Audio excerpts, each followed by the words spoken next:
So first off, welcome everybody to beautiful Gallup. I want to start off with a quick apology. I planned on being there today. Unfortunately, last night, my daughter was showing signs of the flu. My wife currently has the flu, so today got kind of messed up for me. So I figured it's best to stay local to help watch my daughter. So apologize to the board, to staff, secretary, and to our host. Um, and speaking of which, thank you, Sabrina Zell. Not only is she a board member, but she's the chancellor of UNM Gallup. So, and she's our host today. Thank you very much for that kindness. All right. Since we do not have a quorum, we are meeting as a committee of the whole. So what we'll do is we're just going to skip over some of our action items and jump into some of the informational items. And it looks like we are ready to go on the economic development presentation. And I believe that is Bruce Armstrong with the Greater Gallup Economic Development Corporation. So if you want to start again, Bruce, go right ahead. Thank you and welcome. That was just a rehearsal, but make sure that everything is working here. That was just a test.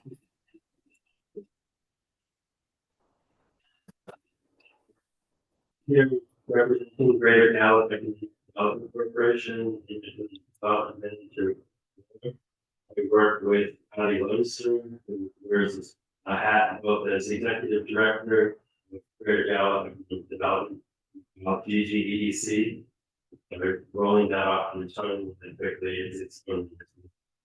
But Patty, wears another hat, as you know, is a member of the legislature, and she carried House Bill 19, which is the Trade Ports Development Act.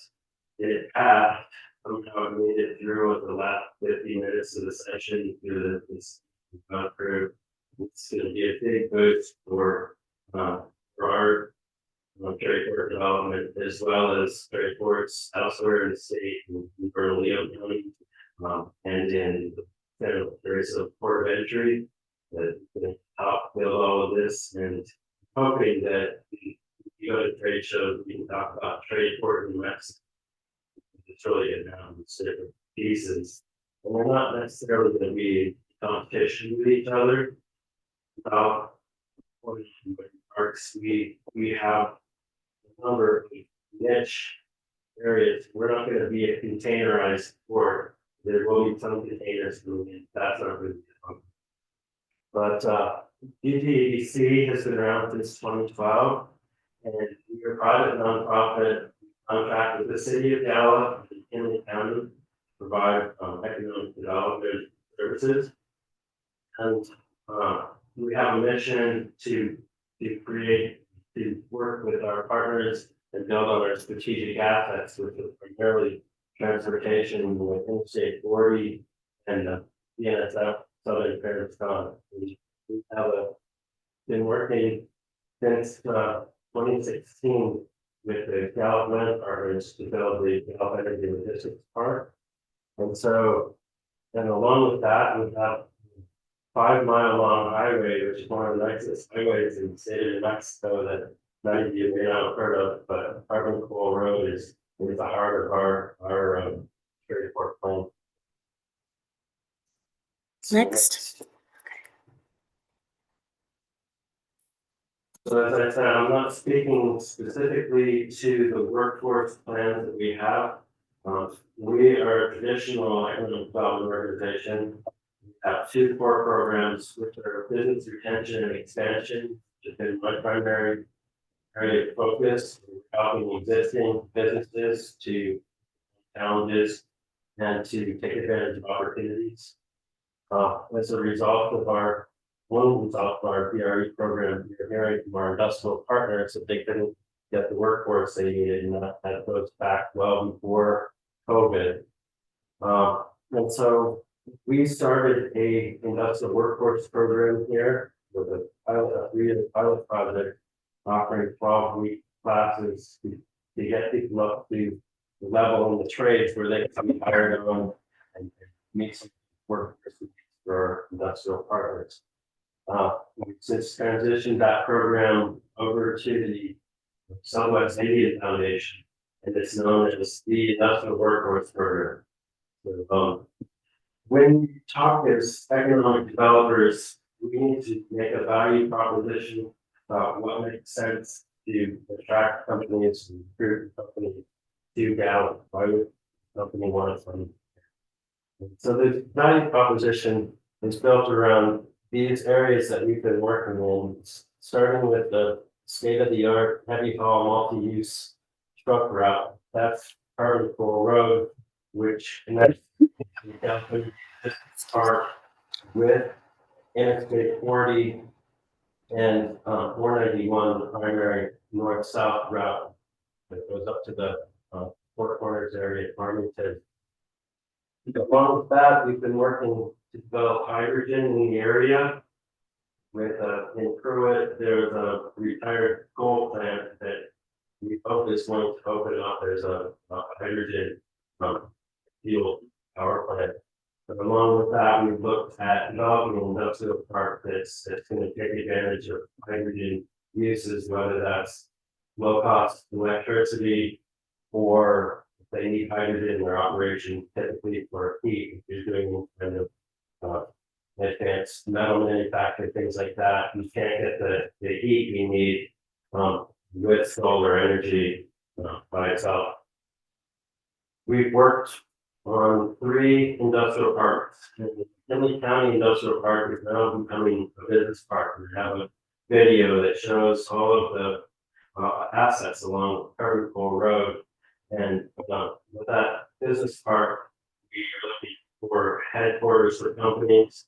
Some of the companies that we've been talking with are looking to create daycare for their employees. So some of those uses could be associated with the Honey Village District Park, Carbon Road. The items in yellow, these are our contracts that the county has and the city of Gallup to develop these various aspects of our trade port.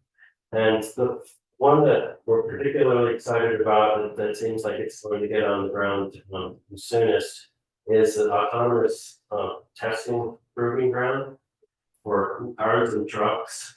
And this is an opportunity for, so my boss just said, for McKinley County to become the next Silicon Valley. Raise our eyebrows with that, but if we're testing vehicles here.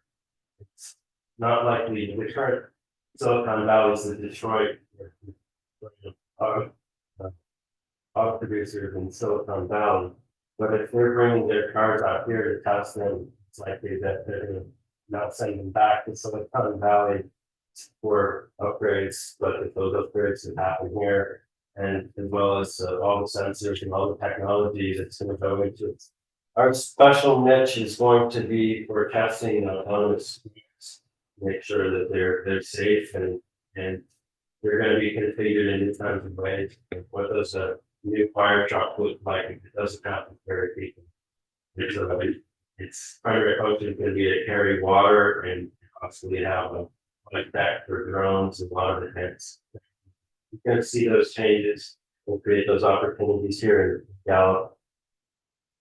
So that's pretty much. We also have a foreign trade zone in the works, city's working on, and I'll touch on that on your slide. Go ahead. So again, logistics of development, we can serve all from here, all of the Four Corners region, obviously the Southwest. Our goal is to be able to provide that logistics, advanced logistics and manufacturing in this hub. And we've been working on the critical infrastructure in terms of roads, utilities. We need a lot of electricity. We need powerful broadband. We've been working to develop all of the infrastructure that's needed. So I mentioned the Trade Ports Development Act, and what that does is it's creating trade port districts and determining through Economic Development Department who is going to be designated trade port district. So there'll be an application process, and of course, we hope that will be one of those designated ports. The key thing that came with this legislation was the public-private partnerships is a piece of it, and that's been a tough road to hoe to get public-private partnerships legislated. And with this bill, it's the first time in 25 years that we can now look at ways to work at the state level to really bring public and private investors together. And there's a lot of experience with that, like at UNM at the universities where they use public-private partnerships, where an outside developer comes in and say builds the building, and then they're able to get their money back over time. And in this case, we can take advantage of investors who are looking to build these trade port assets. And then also the funding, we need a lot of electricity, and this will help pay for that. We have the road, and we have a looped 20,000 linear foot rail park.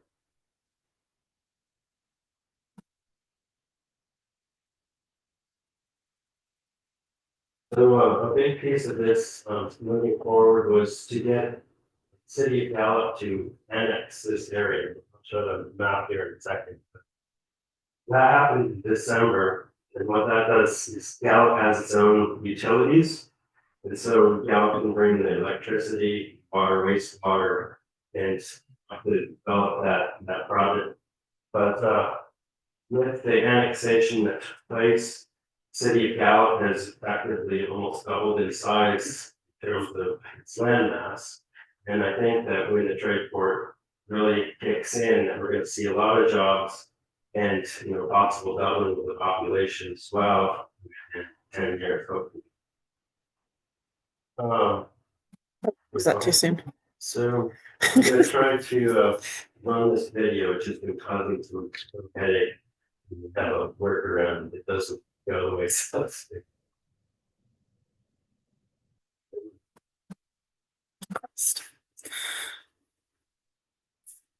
Okay. So 491 on the right, main north-south highway. We're going to have a multi-fuel station, hydrogen alternative fuels there. Indian Health Services has a proposed $1 billion hospital development. The office complex is McKinley County Business Park. There's plans for residential development that's also going to be needed to develop the workforce, the housing workforce. There's a number of contracts for solar fields that are going in. And here's the rendering of the autonomous vehicle test track, what that's going to look like. And that's in partnership with the state of New Mexico on state-owned land. And here's the energy logistics park at the end of the 5-mile long road. And we're looking at these agribusiness opportunities, warehousing, oil and gas refining. These are some of the businesses that are targeted or are circling around the ready to land soon.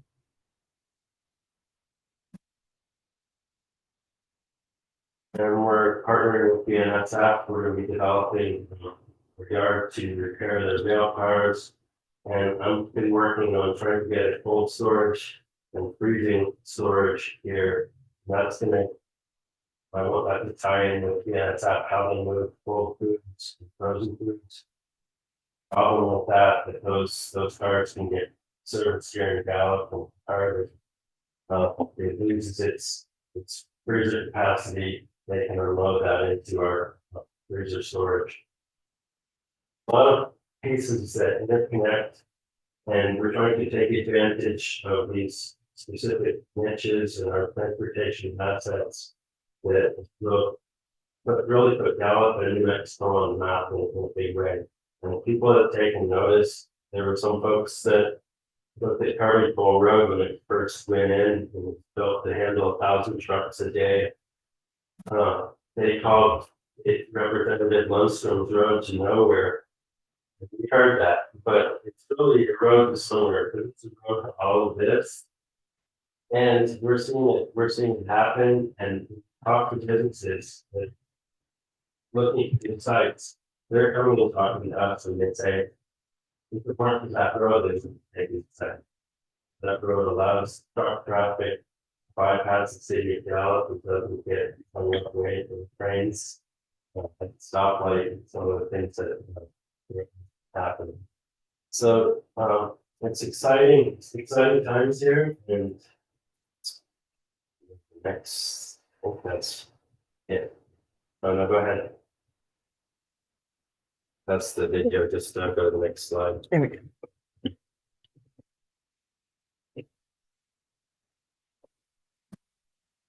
So again, the autonomous proving ground. That's where we're gonna have crash dummies like those kind of tests. We want to make sure that the vehicles are safe and they know what they're doing with. They're not gonna have drivers. So again, I mentioned we'll be testing new technologies, developing new technologies. And this proving ground is a result that under this contract that they've gone and looked at the sites all over the country. There's several sites that are doing autonomous vehicle testing, so that we can make sure that we're building our state-of-the-art facility here. So with the hydrogen piece, it's looking at the green future, and we really envision that hydrogen is going to be part of the alternative fuel that's going to be driving clean energy. And so there's a lot of debate about that, and as economic developers, we look at the trends, and we think that this trend is going to continue, even though it's flagging a little bit right now. But we want to be able to support green transportation and to help be part of building the infrastructure around hydrogen. Can't have hydrogen fuel cell trucks if they can't get hydrogen on the way. So there's consultant who's working on developing the hydrogen multi-fuel station right there.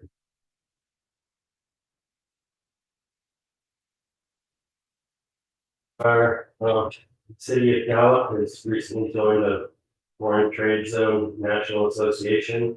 So McKinley County and Gallup are there with the Port of Houston, Port of LA, Port of New Orleans. These are big folks, and Gallup is there. What that's going to allow us to do is to clear customs here in Gallup, and we'll have a customs agent that come periodically to the airport. They have an office here.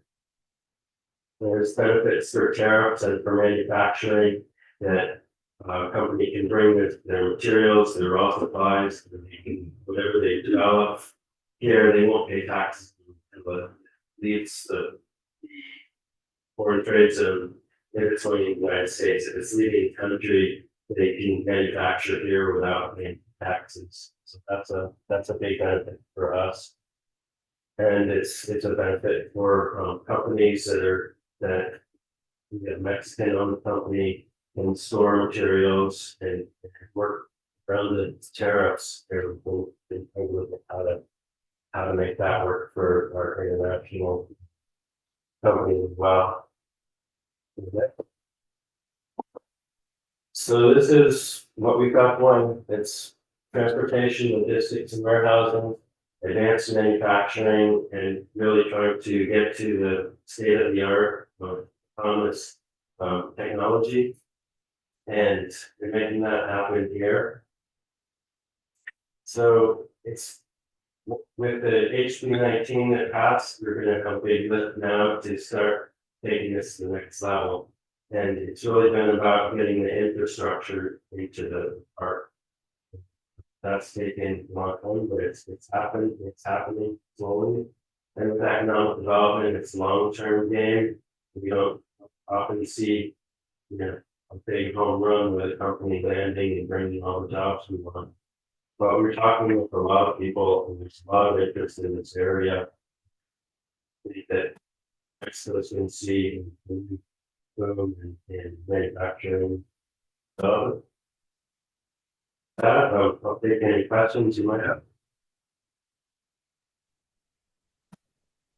Thank you, Bruce. Are there any questions from the board or comments? I think Commissioner Sanchez, you have your hand raised. Hi, thank you, Mr. Chairman. I don't know if it's much a question. I appreciate the presentation. And I think one of the things that was highlighted, I think even during the presentation at the end, was talking about infrastructure. And while I know we're specifically talking about this trade port, I think statewide, and I know speaking here in Doña Ana County, that when we look at infrastructure, some of these big, the state, obviously, we want to try to continue to be able to attract different and varying businesses and companies to create these job opportunities, and including the passage of the trade port bill. But one of the things that I think we really need to start, and I don't know if it's appropriate here, but with the discussion about infrastructure, our policies like the ETA are going to hamper us in trying to compete with the states of Arizona, the state of Texas, and I just I continue to, something I guess I'm trying to continue to raise awareness of is that we need to be able to find, and I know we talked, like, there was mentioned about the hydrogen possibilities here at this trade port, but on a large scale, if for fueling it might be good, but for large scale electricity or power generation, technology isn't there yet. And I just worry that while we're wanting to do all these things, our some of our other policies are going to continue to hamper us. And so I don't know if there's maybe an opportunity in the future, or if even the other board members have any concerns about this. But I know, like I said, as just thinking down here in the southern part of the state, it is a concern for us because we just don't have the capacity to be able to um, support large scale growth, and we're seeing that more and more. And I think that's one of my concerns, is that we are going to lose these opportunities. We want to invest in trade ports, but if we cannot have the infrastructure there, we're just not gonna fill our, we're gonna start losing more and more as the economy contracts. So anyhow, I just wanted to comment on that and put that out there. Thank you, Chairman Orozco. Thank you, Commissioner. I think Bryn, you got your hand raised. Yes, I do, Mr. Chair. I had a question when you're talking about both the trade port and I believe the logistics side of what you're doing there. Are you looking to focus on what I'll say transload type activities? And if you're looking at the, I'll call automated activities, are you trying to go automated all the way to the dock?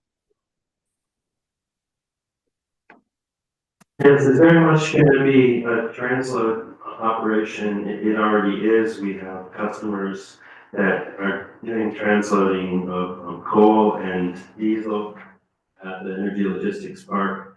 When we talk about automation and AI, those can be pretty scary things, both because we don't know what they are, and because they're changing our world so dramatically, so quickly. And what are those jobs going to look like in the future? Because when I look at automation, I'm not looking at no more workers. I'm looking at a different kind of worker that manages the sales, the mechanics of those systems, and you really need people to do business.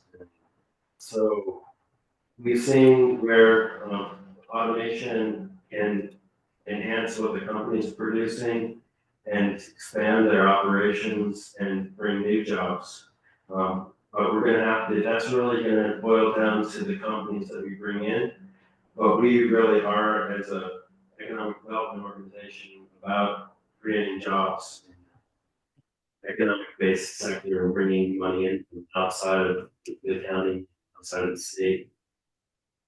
So I don't know if that totally answers your question, but we're definitely not forgetting about the workers. Okay, thank you. I was focused on where we've seen a lot of automation, and Mr. Chair, I know at Santa Teresa and all, we keep talking about some of these things, but I was trying to understand if someone is working on developing technology to have automated transportation that comes all the way to the loading dock, or whether there would be a handoff. Because I believe down on the border, we see the same thing, that there's a need for a staging process, and I don't see the technology quite being developed yet for dock to dock automated transportation. But thank you. Thank you. All right, I think I see Kelly. Thank you, Chairman. Thank you, Mr. Armstrong. Indeed exciting. Was happy to see the passage of HB 19, even though it was in the 11th hour. Excited about the P3 component. I've worked with the Industrial Workforce Development Program through Representative Lundstrom and with SWIFT, and I've always been impressed there. My question more so pertains to the timeline for site characterization and what your thoughts are on early utility deployment. There are other bills that passed the legislative session, site readiness being one of them, and didn't know if that was considered at all. Sorry, again, last part. The site readiness bill, okay, yeah. All of these things are going to help us, well, the site readiness bill is for economic development around the city. Not everyone's gonna be able to be part of the airport.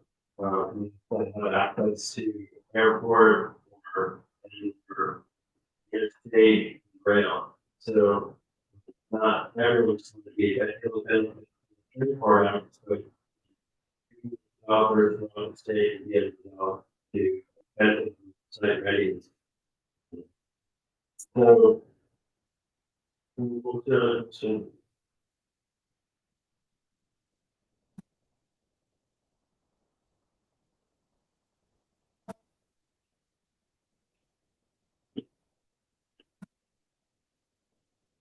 Did you have anything else, Kelly? No, I'm sorry. I had a hard time hearing that, but I will follow up offline. Thank you so much. okay, I just didn't know if I hit your other question. Okay.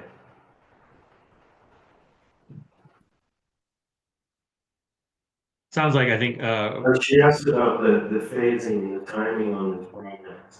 And so, from our perspective, we're waiting for the electricity. The electricity is key to a lot of the industries, and we're looking at within 2 years, and hopefully sooner. The money has been a barrier, but now with the annexation, a lot of the other barriers have been. We're looking at developing the warehousing piece as soon as possible, working very closely with Gallup and partners. If we had a facility that we could put a company in, we would be able to build it 20 times over without having to build without having facilities. But we will help them build the suit. And these things are going to come online, and the timeline is going to be partly driven by the companies themselves and their timelines. So a couple of years ago, we were looking at a company that was going to be bringing 400 jobs right away. And we had maybe a year and a half to get ready for that. I'll tell you right now, like, as I said then, that's a much better headache to have. Have a headache trying to find just more.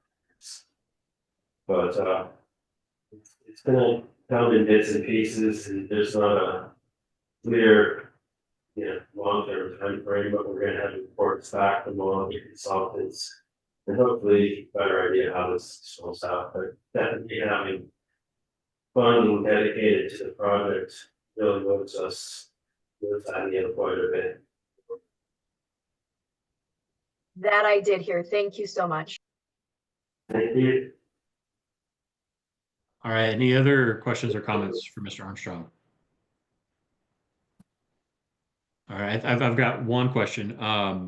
You mentioned the free trade zones that well, the one that you're creating at the airport. Do you know if McKinley County has looked into, I believe what's called the alternative site framework for FTZs? Or are you familiar with that? No, not, it's most of that project is,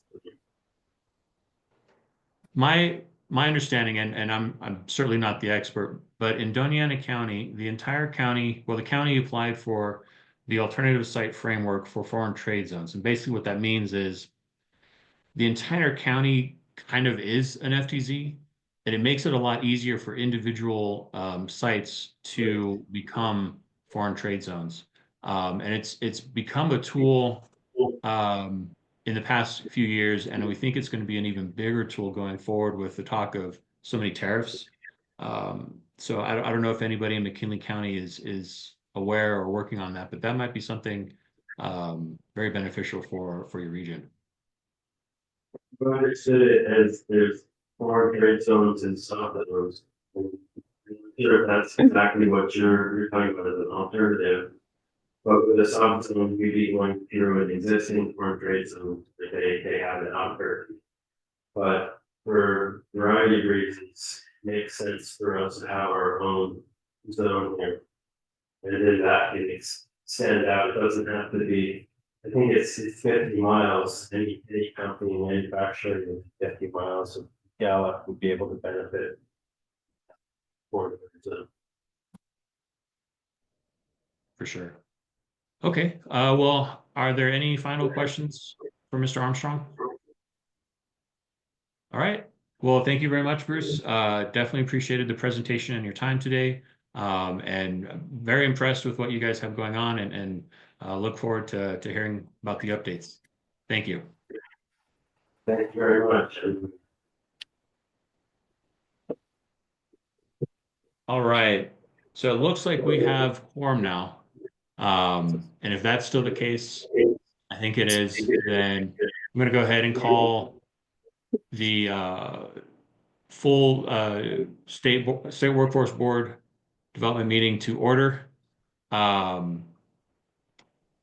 We already did a welcome everybody. Let's jump into the roll call, please.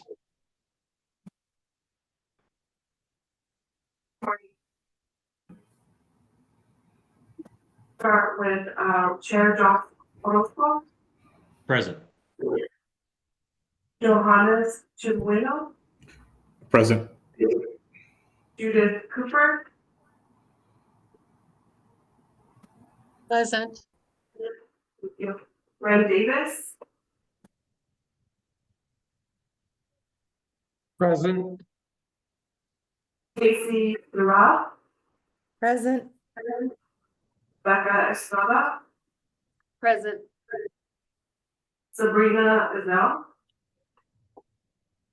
Deborah Moore,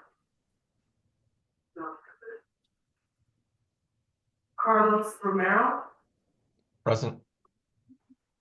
Mathis Civic, Present. Carl Adams, Present. Paul Espinoza. Is not present. Carla Kugler is excused. Ashley Long is excused. Kelly Robidor, Present.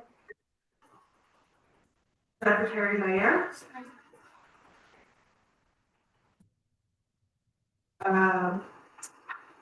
Designee Amber Gallup Here. Present.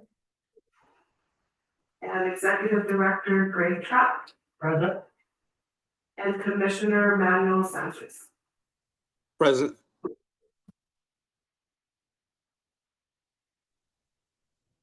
All right. Thank you. And just to verify, Veronica, we do have a quorum. Yes, Madam Clerk. Thank you. All right, let's go on to the approval of the agenda. Are there any suggested changes to today's agenda? I'm not hearing any. So if that's the case, we can just leave the agenda as is.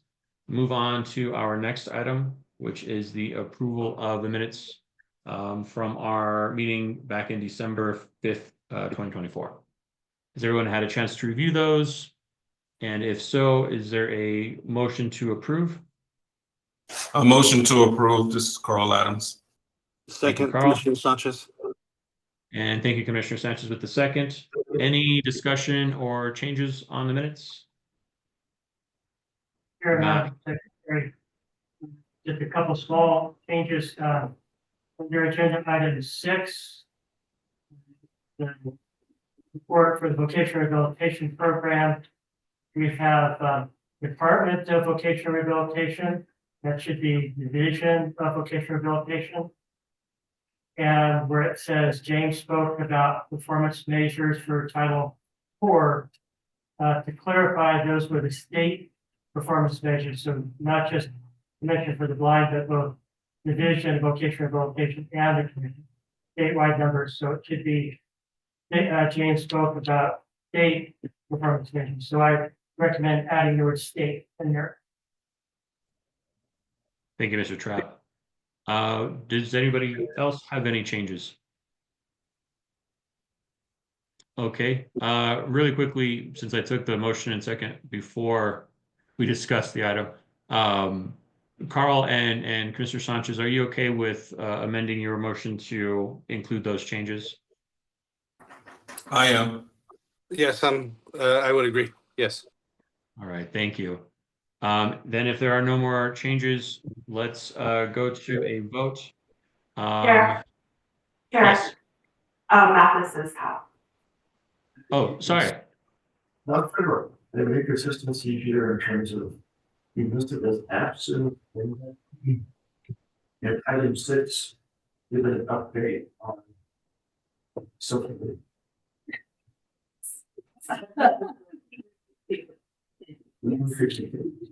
Thank you.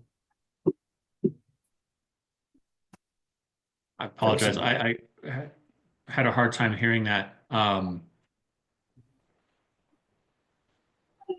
Chairman Mathis was inadvertently listed as absent, but he was present at the meeting, so we'll make that change as well. For sure. Any other questions or suggested changes?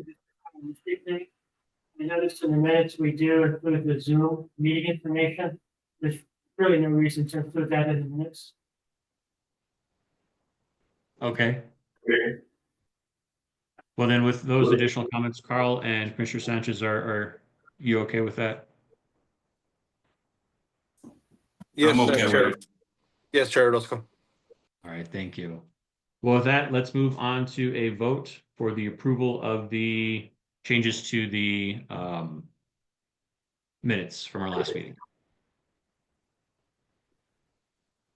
Chair Josh Orozco, Yes.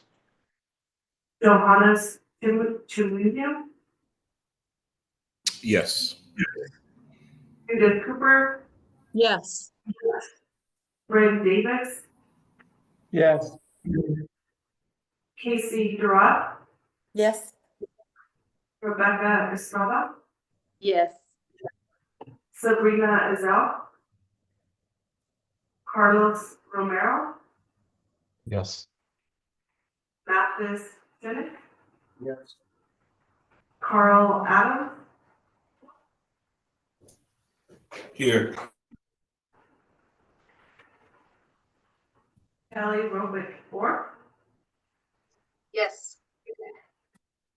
Secretary Nair, Yes.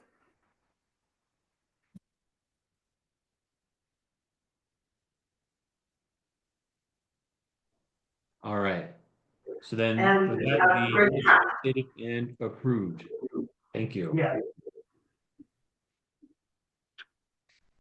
Okay, now going on to our approval of some policies. Let's start off with the incumbent worker training, DWS number 24-003. And I believe that came out of Carla's committee, but since she's not here, Veronica, are you covering that? So the policy committee met, several times to review the 3 policies that are, being presented today. The first policy. I'm sorry. I hate to interrupt. And I think this was my fault. It's Amber Gallup said that her name wasn't called on the last vote. We called your name, Amber. Oh, I'm sorry, I didn't hear it. Okay, well, for what it's worth, yes. And also Commissioner Sanchez, I voted yes. I don't think I heard my name in the roll call. Oh, sorry about that. Thank you. It is a little bit difficult for us online to hear what's going on. Just FYI. Okay, so then looks like everybody voted in the affirmative for the minutes. Okay, sorry. So back to the incumbent worker training policy. Yeah, thank you. So the first policy is rescinding. On the page 6, we are rescinding policy 16-008, which was incumbent worker training activities that was created on May 12, 2017. So this policy, what we did with this policy is it's a different style of writing, and so majority of the information that was in the old policy was, it still remains in the new policy. On page 4 is where we added additional language, and it is under the employer eligibility section.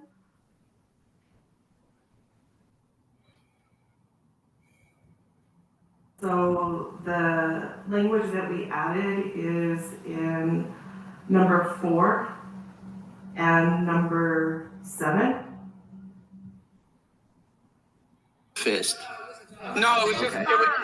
And then on page 5, we added this entire new section, which is employer regulatory requirements. So 1 through 6 is all added new language to this policy.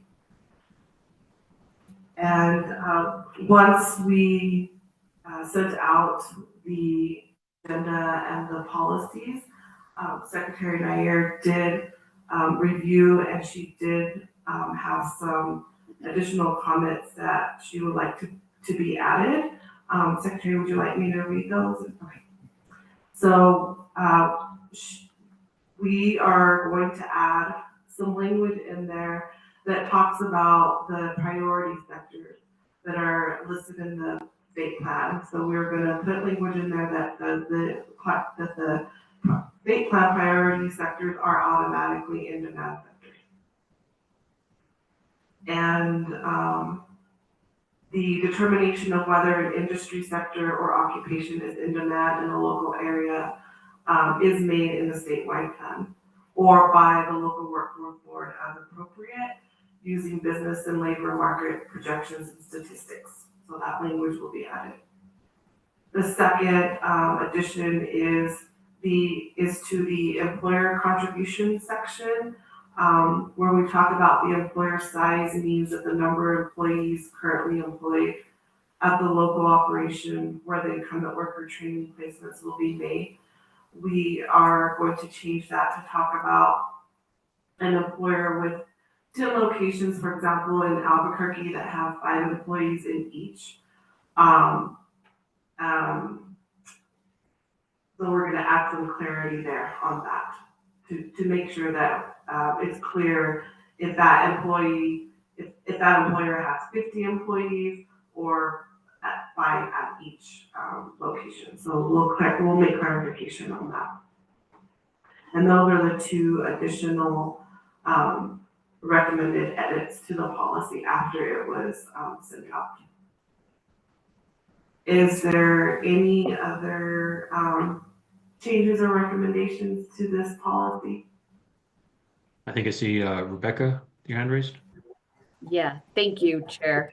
Veronica, when you're the addition regarding the adding language around the priority sectors and attaching to the state plan, is that more general that they need to be aligned with the state plan, or are we looking at calling out the sectors in particular? Because then I wonder if the sectors change, do we have to update the policy, or is it really just creating that recognition that that whatever needs to be aligned with whatever the state plan is at the time?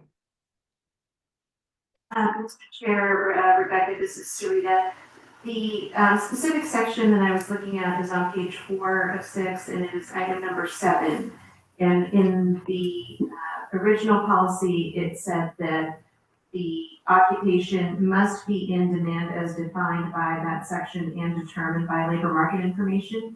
So I wanted to add also, you're automatically considered in demand if you're in the state plan. And that is because, as we know, some of our state priority sectors don't always pop as being in demand. For example, first responders, even though we all know that's the reality of our communities. And so that's why I wanted that added in there. So it would make it broader. Okay, perfect. I just wanted to make sure and clarify. Thank you. Thank you. Any other questions or comments from the board? All right, I'm not hearing or seeing any. So let's go on. Is there a motion to approve the incumbent worker training policy, DWS number 24-003? This is Bryn Also Davis. I'll move. make the motion. Oh, I think you got Bryn with the Yeah, motion. I'll second that motion. Johannes here. I think got Johannes with the second. All right, can we go into a vote, please? Chair Josh Orozco,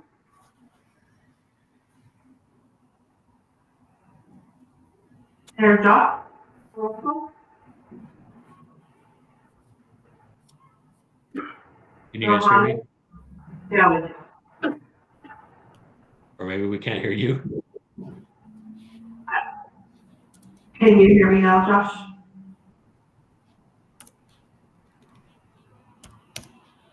Amber, can you hear me? I can hear you. This I'm is getting- Judith. Yes, I hear you Judith. now, yeah. Mhm. We'll start over again. Josh Orozco, I see Bryn, you've got your hand raised. Josh, I was just Johannes. saying, she's Josh, looking I for your think they answer. can't hear you for some reason. Yeah, I'm gonna move on to the other members and then we'll check with Josh. I'm sorry, say that again.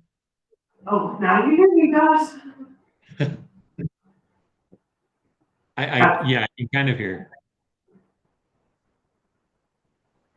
Johannes? Yes. Thank you. Judith Cooper,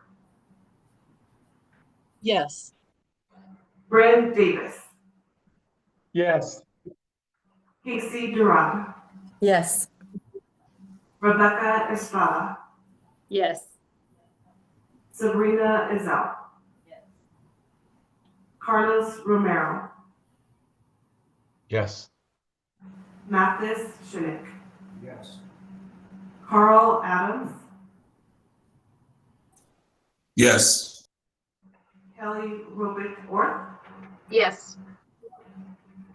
Secretary Nair, Amber Gallup, Yes, Greg Trapp, Daniel Sanchez, Yes.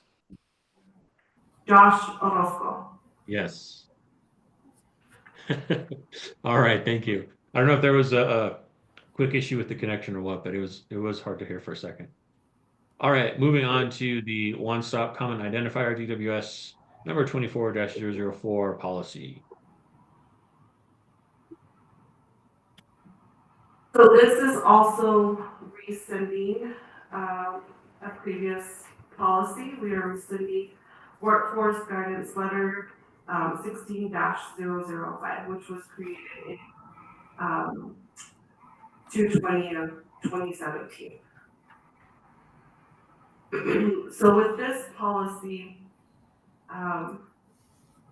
the format and the change have been changed for consistency.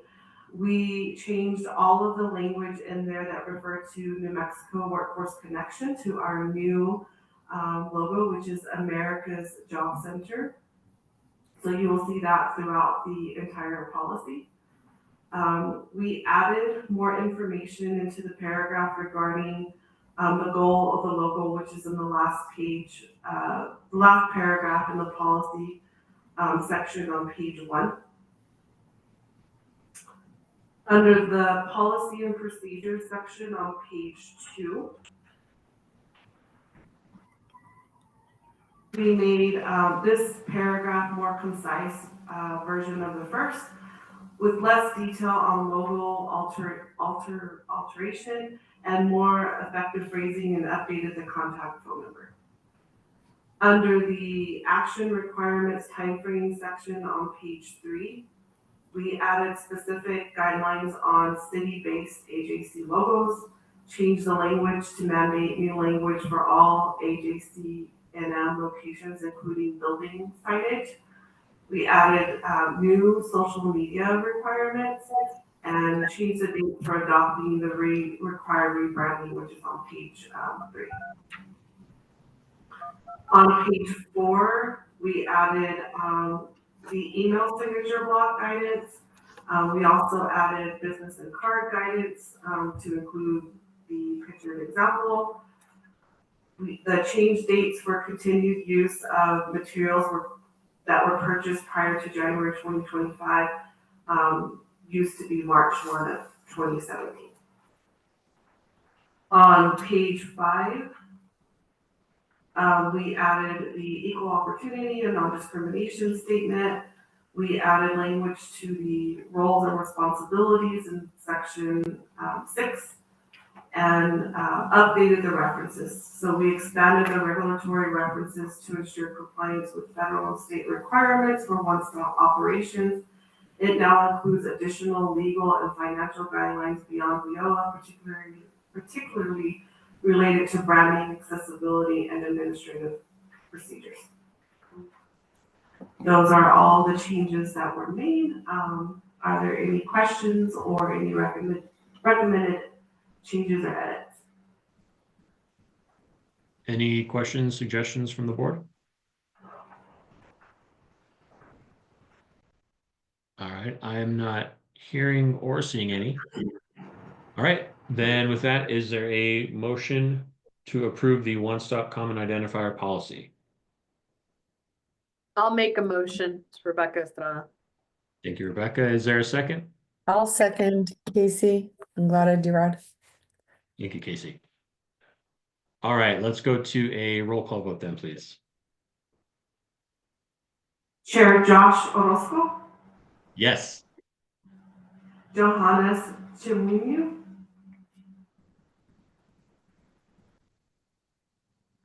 Johannes,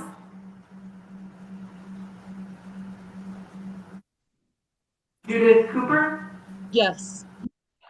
Bryn Davis. Yes. This is Johannes again. Yes. Apologies. I was on mute. Thank you, Johannes. Casey Durat, Yes. Rebecca Estrada, Yes. Sabrina Azal, Yes. Carlos Romero, Yes. Mathis Shinnick, Yes. Carl Adams. Here. Thank you. Kelly Ropick Orth, Yes. Secretary Nair, Yes. Amber Gallup, Yes. Greg Trapp, Yes. and Manuel Sanchez. Yes. I'm trying to get him to click the All right, that the policy is approved. Moving on to the electronic files content management, DWS number 24-005 policy. Veronica. Yeah, we, okay. For the record, Paul Espinoza has joined the meeting. Welcome, Paul.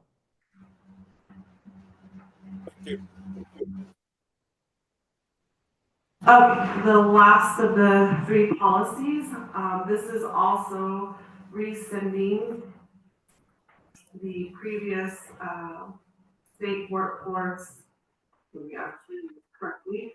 This is rescinding the stack electronic files content management that was created in May of 2025. So with this policy, under the policy statement, which is on page 1, the first section, we removed language that was referring to back to 2015. So it was giving some guidance on what needed to happen between some dates, 2015 and some other dates. And so we took that out. The only thing that we needed to leave in there was that this still became effective January 1 of 2015. We removed all of the references of the Workforce Connection online system to our new identification, which is NM Jobs, which is New Mexico Jobs. So we replaced all of that. And under program monitoring, you just clarified that language a little bit better around program monitoring. And that is it. Everything else remained the same. And what we did was we took the content management system guide that was in the body of the policy and we moved it into an attachment. All right. Are there any questions or comments? I think, Kelly, you've got your hand raised. Yeah, just clarity. I think you mentioned that there were changes made to the program monitoring, section D of page 2. What were those changes? We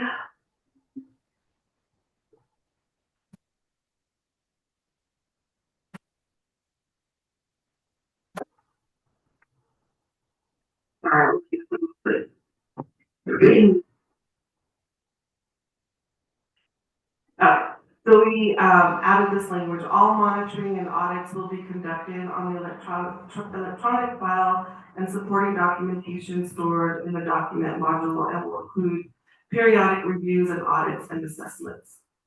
That was the added clarified language that we did. Thank you for the clarification. Any other questions or comments from the board?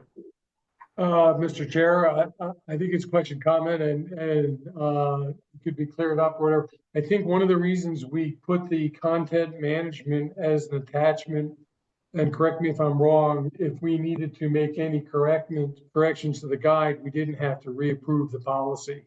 Am I correct on that? That is correct. All right. Thank you for that explanation, Bryn. Any other comments, questions? Okay, I'm not seeing or hearing any. Is there a motion to approve the electronic files content management policy then? I'll make a motion. It's Rebecca. Thank you, This is Rebecca. Bryn Is there a Davis, I'll second? second. Thank you, Bryn, with the second. Then let's go into a roll call vote, please. Chair Josh Orozco, Yes. Johannes Williams,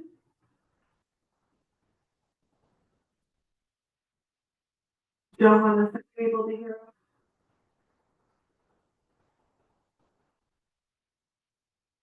Judith Cooper, Yes. Bryn Davis, Yes. Casey Durant, Yes. Rebecca Estrada, Yes. Sabrina Isao, Carlos Rodriguez, Yes. Mathis Philip, Carl Adams, Yes. Paul Espinoza, Yes. Kelly Whitmore, Yes. Secretary Mayor, Amber Gillett, Yes. Greg Trot, Yes. Manuel Sanchez, Yes. Johannes Chimwilliam,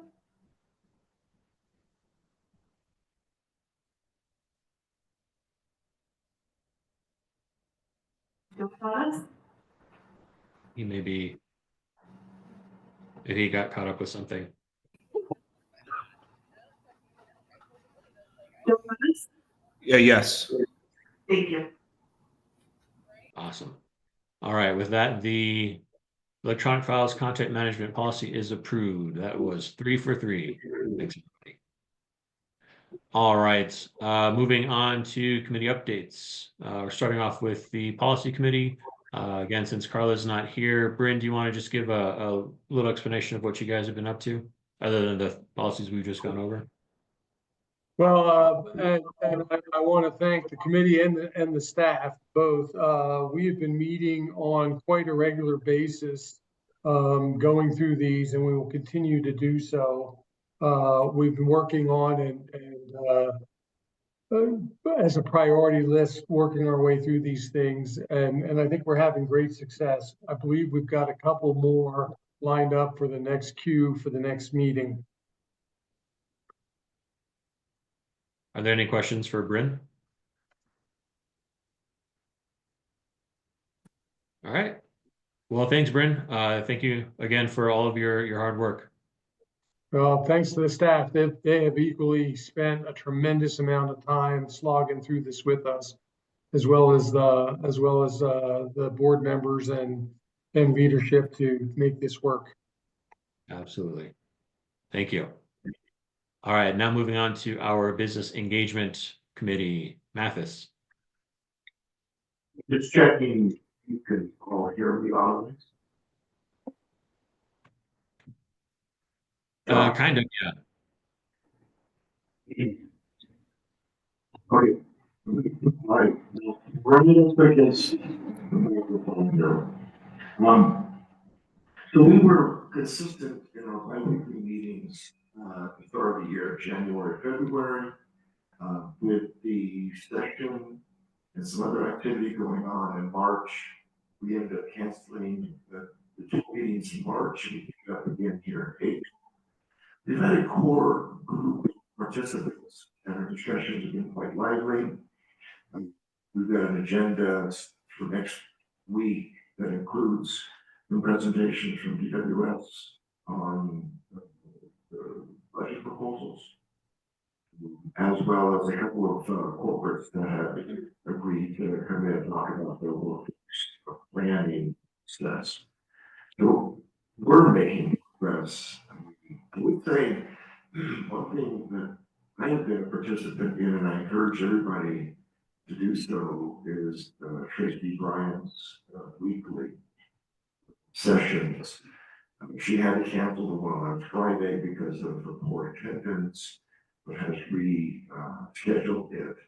So please, we talk about this in the Business Engagement Committee. Those are excellent opportunities for companies, as well as change thoughts about your workforce needs and community needs. Josh, that's it. Thanks. Thanks, Mathis. Any questions for Mathis from the board? All right. Well, thanks, Mathis. Now on to our Workforce and Education Committee. Kelly. Good morning. Thank you. At the last board meeting, we reported we really did make good progress since December due to holidays, mainly due to the legislative session. We have not met again, but we'll be looking forward to ramping back up here soon. We are, though, however, working on a Workforce Development Month proclamation in New Mexico to amplify everyone's collective impact. Really, the proclamation would be to celebrate the importance of investing in education, training, and career advancement for anyone dealing in workforce development in the state of New Mexico. I'm not going to bring it up now because I'm told that we might address this later, but there was a job seeker outreach that a few board members received an email on. And because part of the vision statement of our Education and Workforce Committee, which is ensuring equitable access to quality education resources and employment opportunities, I did just want to say that the recent outreach underscores both the value but also the challenges of the WIOA process. So look forward to addressing that and how that job seeker was navigating the WIOA system. And that's my report for now. Thank you all. Any questions for Kelly? All right. Well, thanks, Kelly. Now moving on to our performance committee, Carlos. Morning, everyone. We don't have any updates. We did have a meeting, and I know Veronica is trying to coordinate a bigger meeting. So we're still in the forming and storming stage here. Understood. Great. Any questions for Carlos? All right. Thanks, Carlos. All right. Moving on to partner updates. We've got, I believe, Joseph Weathers, Chair of the Northern Area Workforce Development Board, and Lisa Ortiz, the Executive Director, with us. Whoever wants to do the presentation.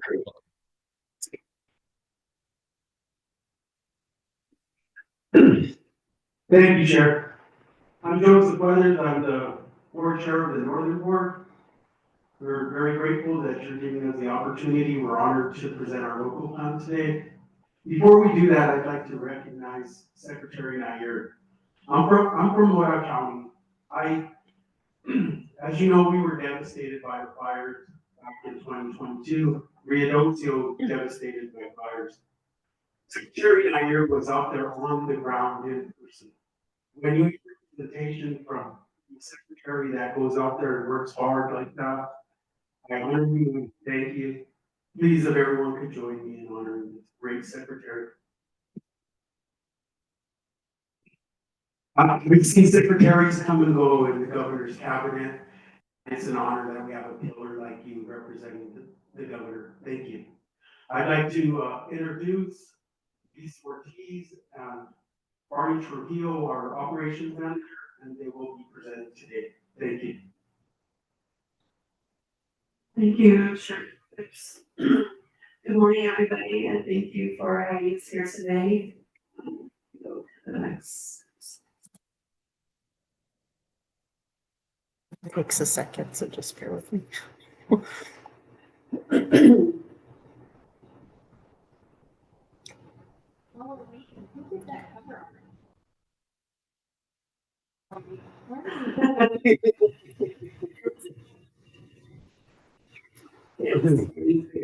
So, what I was mentioning to the CEO is thank you for coming out today and starting our efforts. Transforming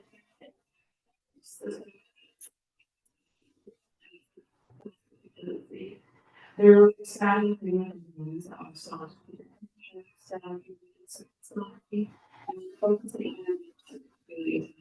I'm sorry to interrupt. We're at least I am having a hard time hearing online.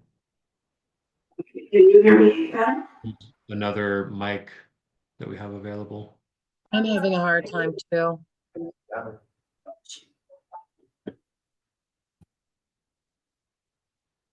Right. Can you hear me better, Mr. Chair? Yeah, a little better. Okay. Thank you.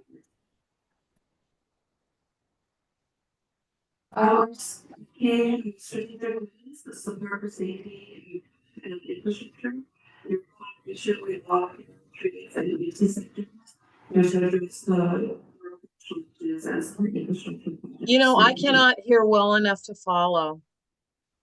Yeah, maybe This is Judith. if it seems like it's easy to hear near Veronica. I don't know if that would work. over here? Okay. Is your mic on? This mic's Okay. Just, can you hear me better? Can you hear me? We can hear you talking, but not well enough to understand. Can't follow you. Can you hear, we're going over our key strategic goals? Yes, now I can. I understand that, yeah. Now. Okay, so our future readiness, partner with educational institutions and industry associations to develop training programs in the field such as advanced manufacturing, CDL trainings, and heavy equipment, ensuring that the region is prepared for future economic shifts.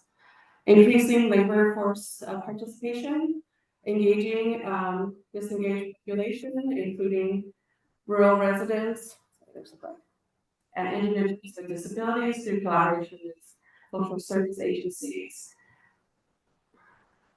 through governments and community organizations, access to workforce development.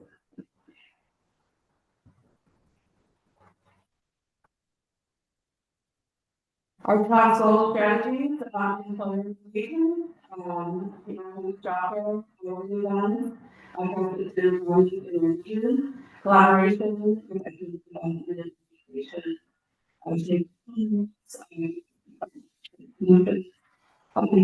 leaders with employers. Youth outreach, expand some of youth academies.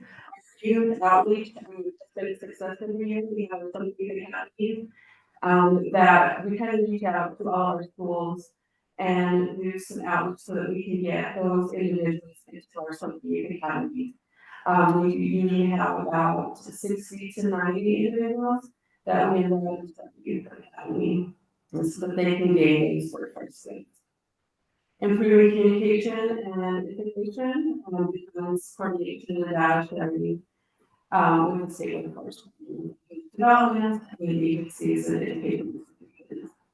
Our cost containment, providing whole communication with clients and to ensure cost-effective service delivery with equity programs.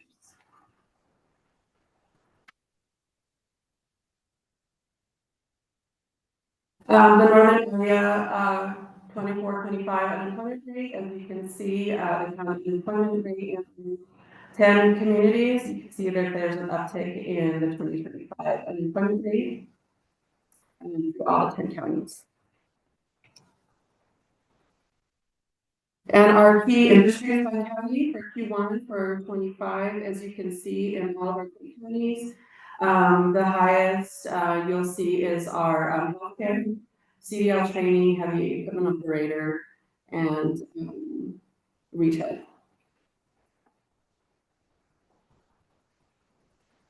And our performance, so performance, you'll see as our adult and youth exceed targets, the credential attainment, a key area of focus, our waging, adult median wage up to 97. And our future that we increase our credential targets.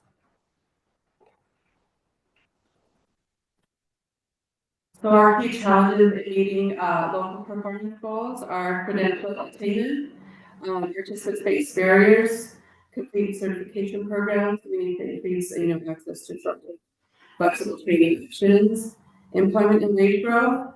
Our youth and disability workers programs show potential for further support to improve those employment outcomes. Our youth engagement needs stronger scheduling and opportunities. Our program and labor market needs, so training offerings, for example, demand, gap in real-time labor data, and so just coordination between our workforce and education, needs improvement for more integrated service delivery. So our strategic adjustments to improve our performance and service levels. So expanding certification pathways, enhance work-based learning, boost our supportive services, use labor market data, and then strengthen our education and workforce alignment. Our tailored priority sector strategies for the north, like we had mentioned, are healthcare, addressing the healthcare workforce shortages through our partnerships. So in our healthcare, we're seeing CNAs, healthcare specialists. Our trades, fostering sustainable growth in the trade sectors, our CDL training, our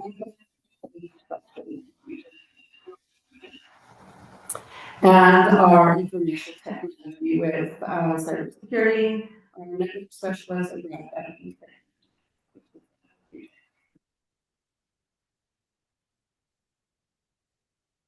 Aligning with industry needs. Like we had mentioned, our targeted sector strategies, which is our trade programs, which again, I mentioned CDL and construction.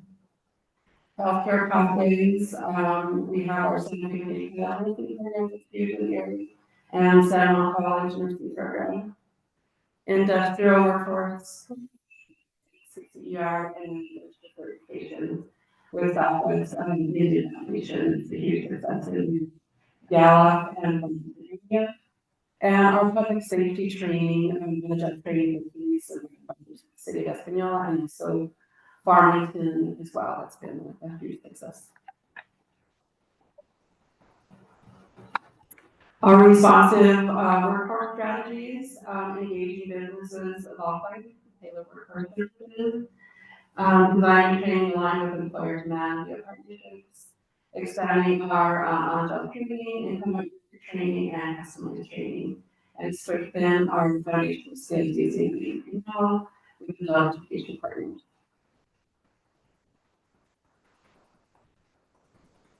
Coordinating our services and fire, our on-job training, for example, our firefighting, fire company, with the first responders and the worker training, also with the Guardian Angel Hospice, and also we have groups in our customized training, so specific employer needs. Last behavior health training. And our entrepreneurial support and partnership with SEDC and the Chambers.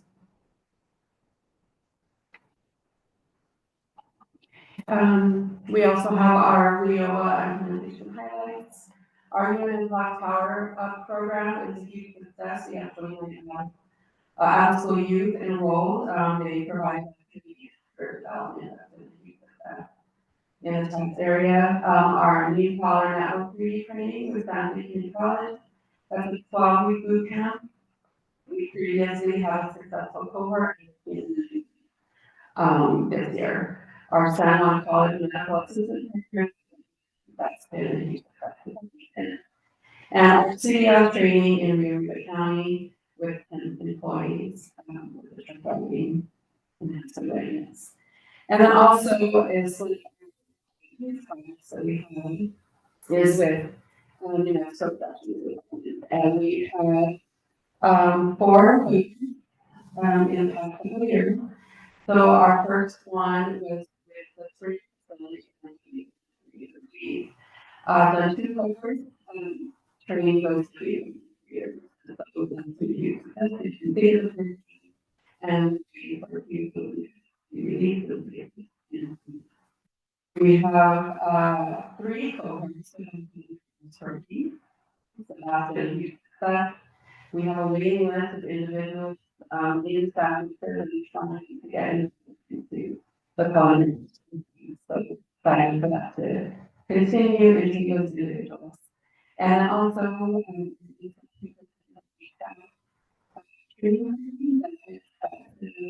be completed. And then in the grant facility, we have 5 female, 5 completed CSC. So we're excited for the individuals to complete that we place those in.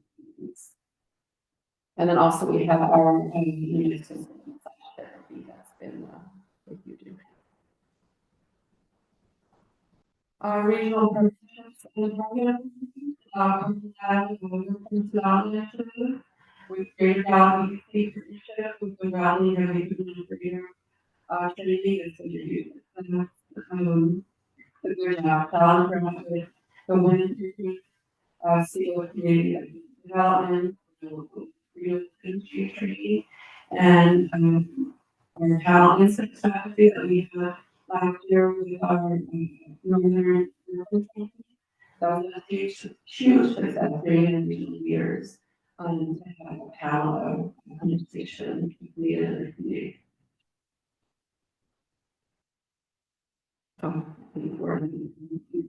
Job centers. So we have 8 centers in the region. We have Downtown for the center. Farmington is in the mountain pieces.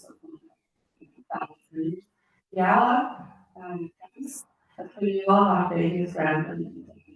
So now that you guys are here in that, if you want to go down,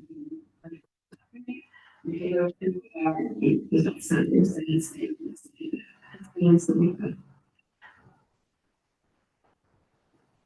the one stop delivery expansion, continuous improvement,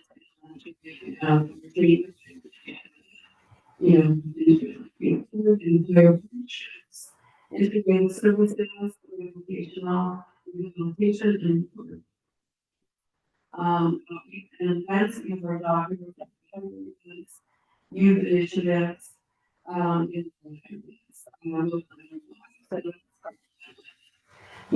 time to and then small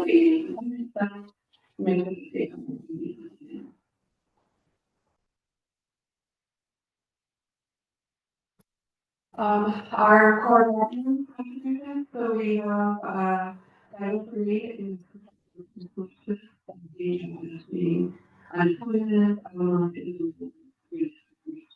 we have our education, which is a real estate program, prep, scale, educational rehabilitation, and forward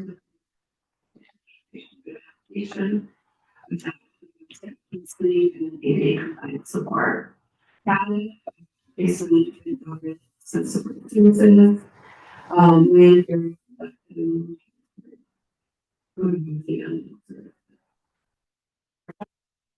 patient training for youth and organization, and creative development, COF. Updating agreements and interviews, it's about partners, and visions for transparency, central application, and communication.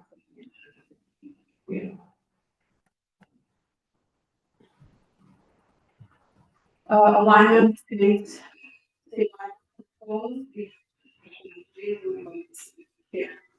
manufacturing, construction, career pathway, and sexual credential review. So they can employ from college. And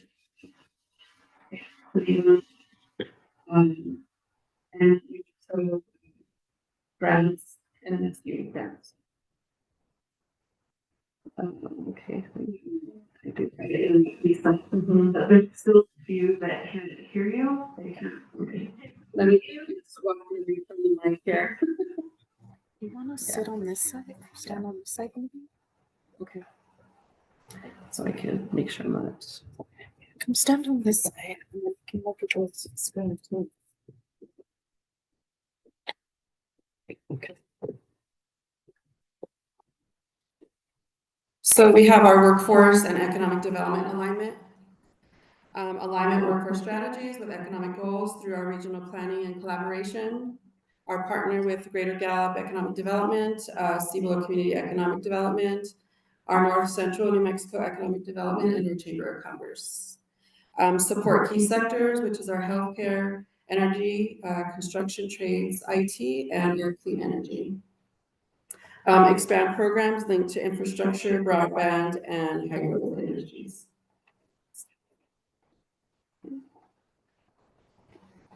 The Northern Board will uses inclusive data-driven innovation, so we use labor market information to align training with job opportunities.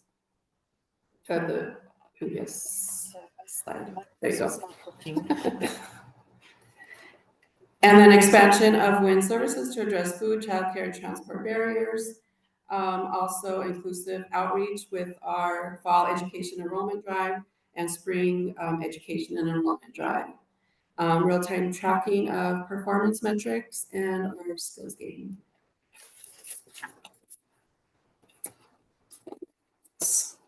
So the financial outlook, so we've seen in the past 3 years, we've seen a decline in our programs, in adult program, dislocated worker, and youth.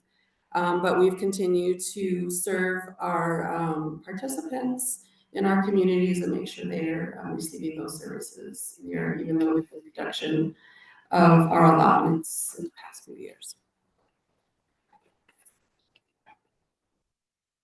Expanding our partnership and funding with sustainable growth through collaboration. We have a $50,000 grant that we did receive last year, and that grant will support document drives, annual workforce conference. The WIN grant, which was a $6.2 million grant that provided training in welding and construction. The county supported us with a $10,000 contribution for CDL training in the area. So we've, and then also partnering with our WIN Santa Fe Community College with RV transportation to provide those services in the area.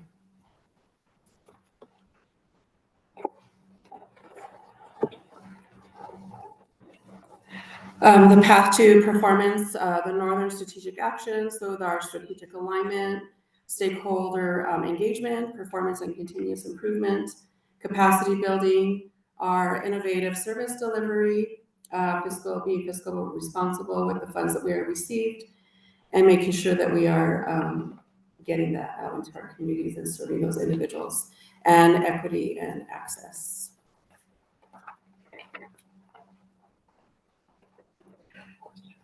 So we'll probably end here with our strong piece of board recertification. So as we move forward, in the next 3 years, the Northern Board goal for strong performance and fiscal integrity, alignment with state plan goals and economic development, a robust partnership with our institutions, and continuous improvement with data tracking and program adjustments. Thank you. Thank you, Lisa. There is a question that was in the chat, and the question is there demand for massage therapists in the northern region? There is a demand. We see that in our Santa Fe area, where there's high tourism, Taos, where there's a high tourism area. We do see that.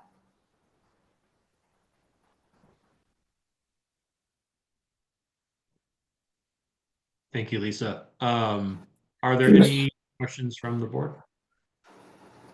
Yeah, Chairman, if we might ask a question to Mathis. Yeah, go ahead, Mathis. Josh Mathis has a question. Can you hear him? Yeah, go ahead, Mathis. Thanks. So, I did participate in the New Color Network 3D Painting Masterclass. I found it fascinating.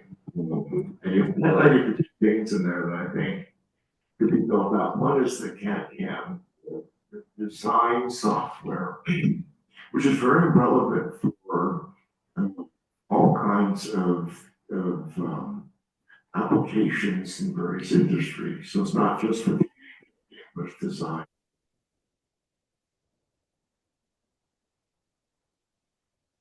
Well, my question then goes back to the broadband and connecting in with the broadband. I apologize for some of the sputters, but I'm trying to talk as close to the mic as I can. Are you seeing the broadband rollout in northern New Mexico effective enough now that people could train online on courses like that, even if the teachers are in Santa Fe, and be able to get the certificate, is that then speaks to other certificates that they could do online. Is not reaching in far enough to help you do that. Yeah, so that has come up in the past, so with Santa Fe Community College, but it can be a training that can be online so they can complete that certification. What we've seen is though, once they're done with the certification, they are getting jobs with Lionel, WIOA that we've seen.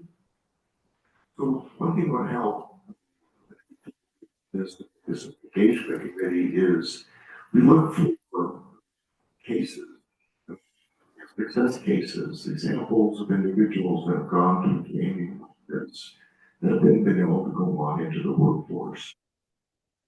Training, re-entry. So I would ask, did you think about this? I can follow you afterwards as to if you could extract a couple of use cases in the northern region that we could use. But not just the student, but also the employer. So start to use this to get employers to be more attuned to the qualification program. And I do sit on your committee, so I'd be happy to share some of those numbers that we're seeing with this training program with the 3D printing. Thank you for bringing that. Thanks for your question, Mathis. Bryn, did you have your hand raised?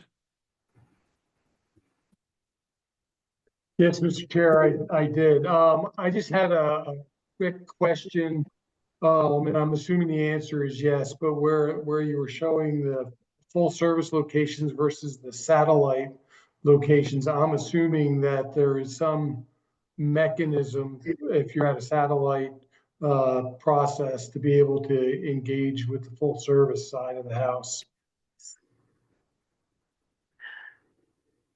So, Mr. Chair, we can still provide those same services, whether it's a comprehensive center or a satellite center.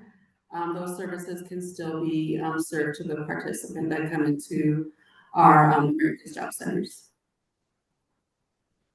Okay, thank you. Sorry, go ahead.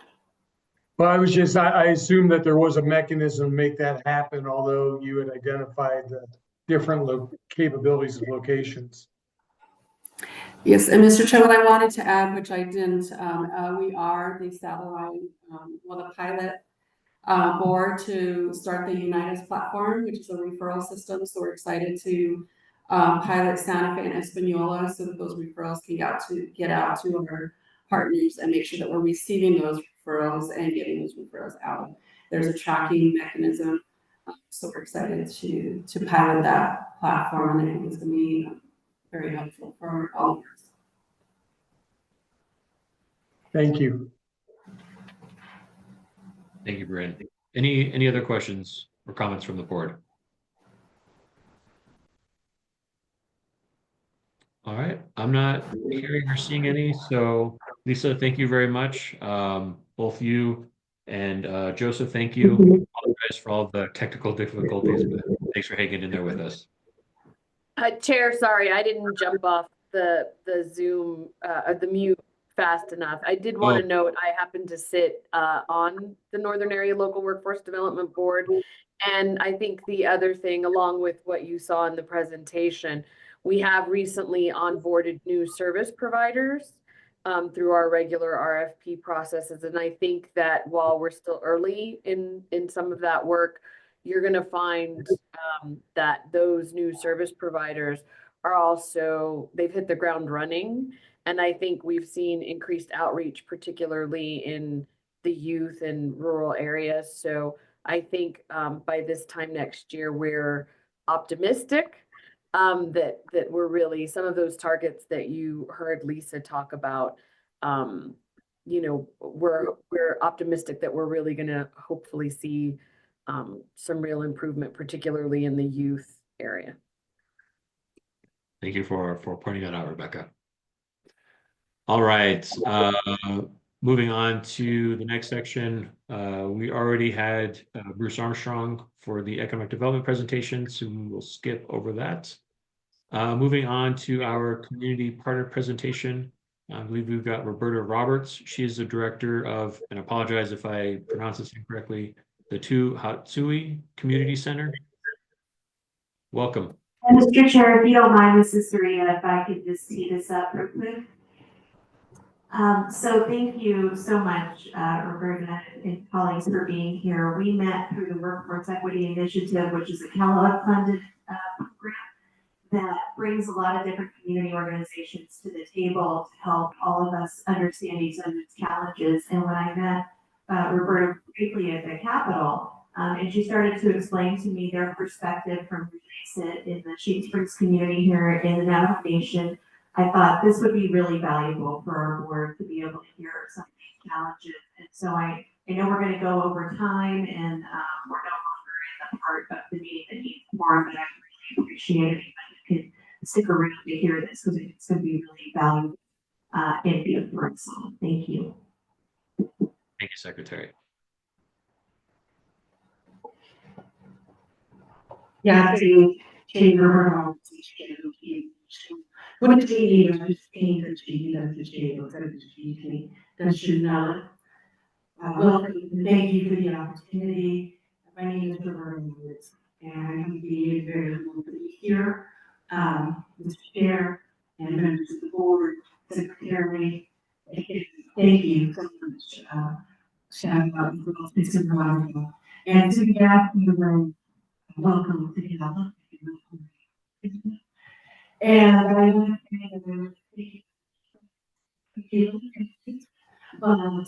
bear with me a little bit. We are a community center that has been opened its doors in January 2023. And so the parent organization is named Gate. It's a now.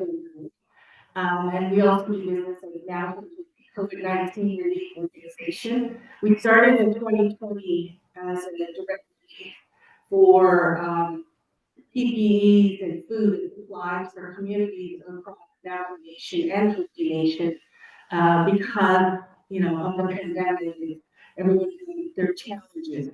So, and today we forward,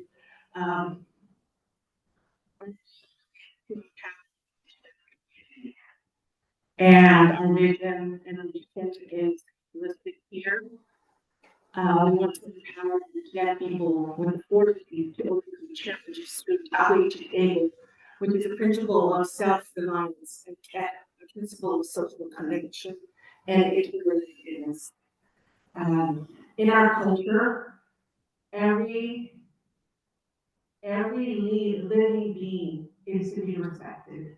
We are no greater than any ant, plant, or any other species on Mother Earth. And so, with that in mind, during the pandemic,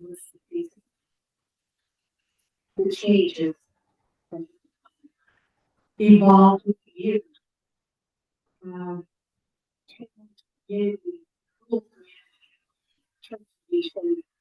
To adapt. I really apologize to interrupt, but for whatever reason, it's having a hard time hearing your presentation. I don't know what we did with Lisa to help. Okay, let me try again. So I wanted to share the glimpse of the vision and mission of parent organization. So in 2023, the organization moved to create a resiliency program. At that point in time, we had come through a great deal of pain and loss through the pandemic. And so the idea of the resiliency program was to create a community center in communities, 3 communities across the Navajo Nation. And once again, the Kellogg Foundation came through for us and funded us as a startup. And so Chief Springs, Toy. And by the way, Mr. Chair, you did really good in saying the name in Navajo. But Sheep Springs is the first community center on the Navajo Nation. And so it was a great opportunity for me to come home. So today I have one of my team members here as well, Francine. So that makes up 2/3 of our entire staff here today at Gallup, just to give you an idea. And so the team consists of 3 people. And in our first year, I was alone for 6 months. And then we finally hired Francine, and then Brandon. So we finally, after 1 year of being open, we got all 3 spots filled. Isn't that crazy? And as you can see, I pushed the team to go beyond their limits in the community. And it's always about leading by example for me. And so you'll see in the picture, Brandon and Fran learning about heavy equipment and replanting in a dormant cornfield in the Chusca Mountains for an elderly family. And then you see them bringing the excitement to the community by being in their costumes for Halloween. And then you see them peeling corn and participating. So, this is really important for people to see that, vision that you have. So I would say Sheep Springs is a very, very tiny community. I think if you blink or yawn, if you're driving on 491, you're gonna miss Sheep Springs, literally. And so you wonder, how in the world why did they put a community center there? Who's gonna come through? And that was my question when they hired me, was like, oh my gosh, how am I gonna get this to work? Let me tell you, we are housed in a refurbished community building that once was a laundromat. So for the 1.5 years, people would say, good morning, Roberta, what did you do with the dryers? I need to wash my clothes. But our first year, in 2023, for the whole year, we had about 2,100 people walk through our doors for services. And I'm very competitive. It's just who I am. So the bar raised. 2024, we had 3,100 people walk through our doors. And this year, January and February, we've already exceeded the numbers from last year. So in 2 years, we had over 5,300 people come through this tiny community center for services. And the services are, we have a small conference room that can fit 10 people comfortably, but we all know we can improvise, and we can probably fit up to 15 and still be a little bit relaxed. So we have a conference room, we have a business center with 4 computers that people can do their job search, research, online schoolwork. We had a young lady finish her last semester at our center and graduated with her master's degree. We had a young single mom come back and start applying for a job. She was 66 years old. And that gives you an idea of where the economy is today and what the challenges are for unemployment, which is why I'm talking to the correct group today. And then one of the things we also have is a classroom. Our classroom capacity is 20 people, but I've had people up to 45 in the classroom to get their food handlers training. So we have our workshop in culture, tradition, and wellness. We have it in food sovereignty with food demonstrations. We have youth leadership as another initiative, and we have a small business entrepreneurship support as our last programming initiative. So for last year, 2024, we had about 38 workshops, and all our workshops are free to the people. Everything is provided. So if you come, you don't have to bring anything. We will even feed you a full meal. Why? Because the people in Sheep Springs, they have to walk to the local community chapter for services. They have to hitch a ride. The other day I was headed to Farmington to pick up supplies. And lo and behold, one of our grandmas is standing along the road trying to get to the senior center to get her lunch. We were ready to turn around and she got picked up. And that was scary to watch, but that's real. That's what's happening out in our small communities. Next slide. My first year was a live and learn year. I had no idea. I've never been a community center director before. But after 1 year, we couldn't do it alone. And you all talked about this, partnerships is critical. The Kellogg Foundation. We also have a special connection with Navajo Quilting Project. The co-founder is Susan Hudson, a world-renowned quilter who was a recipient of the National Endowment Fellow in 2024. She is from Sheep Springs. She has started this and she speaks all over the world, and she has donated fabric and equipment and sewing equipment donated to her, and she now gives that to the community center. So we offer sewing workshops. We have partnerships with the local government there. New Mexico Foundation is another strong partner for us. And through the state of New Mexico, just for their guidance. And then we have the workforce, Navajo Nation Workforce Development Office, the Navajo Nation Special Diabetes, and some other tribal departments. The Indian Health Service in Shiprock. They have an internship program that's now in Sheep Springs that can be a satellite office, and they can do telehealth at their center. I have to begin to become creative. So I want to share a little bit of photos with you about our center, what we've achieved in the first 2 years.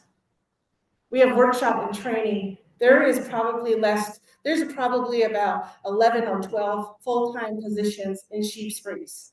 That's it.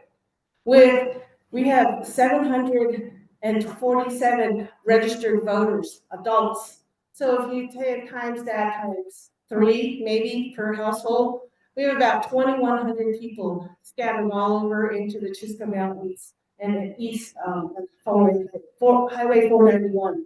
You'll never see them. But I'll tell you, the families, the children, they leave. The bus comes through Sheep Springs at 6 a.m. and they bring them back at 5:30 or 6 p.m.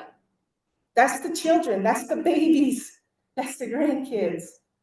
And then you have the worker bees, and they leave with the reliable vehicle for the household at 6 or 7 a.m. and they return 7 or 8 p.m. That's the reality. So who's left in the community? And that's why you see a lot of people walking to the center for services. We have weeding series, we have metalsmithing, we have small business entrepreneurs, for youth leaders. We've been introducing local entrepreneurs, bringing them in, telling their story for our youth so that they begin to see what their future could look like if they wanted to stay in Sheep Springs. Next slide.